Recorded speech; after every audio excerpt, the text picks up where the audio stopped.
This story involving an NFL player has everything: jealousy, betrayal, and even murder. And it ends with the question people are still arguing about today.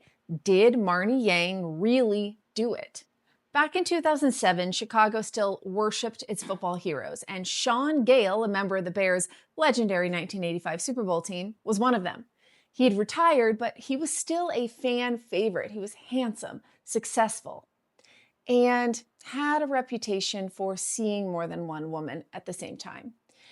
On the side, it was said that one of these women was Marni Yang. She was smart, intense, and completely obsessed with him. But Shaun was regularly seeing Ronnie Reuter, a kind, soft-spoken flight attendant from Wisconsin. She was 42 and 7 months pregnant with Shaun's baby. Then on October 4th, 2007, Ronnie was found shot to death in her Deerfield condo 9 times. Her unborn child didn't survive, and Chicago went into shock. An NFL star's pregnant girlfriend had been murdered, and the question was, by who?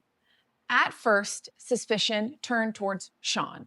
Of course, he was involved with her, but also other women, and investigators thought it might have been some sort of lover's rage. But his alibi, it checked out. He wasn't anywhere near the scene. Then police turned their attention to Marni. She knew about Ronnie, she knew where she lived, and friends said that she was jealous, even saying things like, if I can't have him, no one will.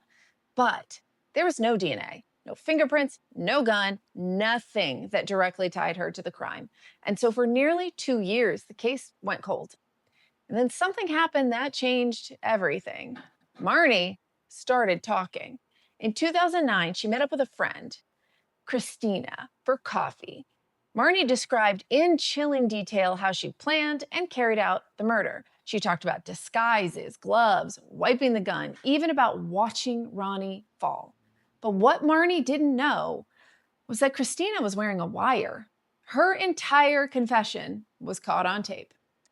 So prosecutors finally had their case. And in 2011, Marni Yang was convicted of 2 counts of murder, one for Ronnie and one for her unborn child. She was sentenced to 2 life terms in prison. It seemed open and shut, but not everyone was convinced. From prison, Marni began to change her story. She said that the confession wasn't real. She was just trying to get attention and sympathy. Her new defense team argued that the case was built entirely on words, but not evidence. They pointed out that the forensic tests didn't match the state's version of events. In 2021, new DNA testing reportedly found male DNA on evidence, DNA that didn't belong to Marni. So now, more than a decade later, people are asking, did she confess to something she didn't do? Or is this just another attempt to rewrite the story?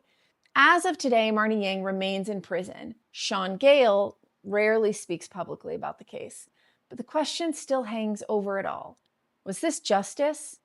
Or is the wrong person behind bars? What do you think? Fansplain me in the comments.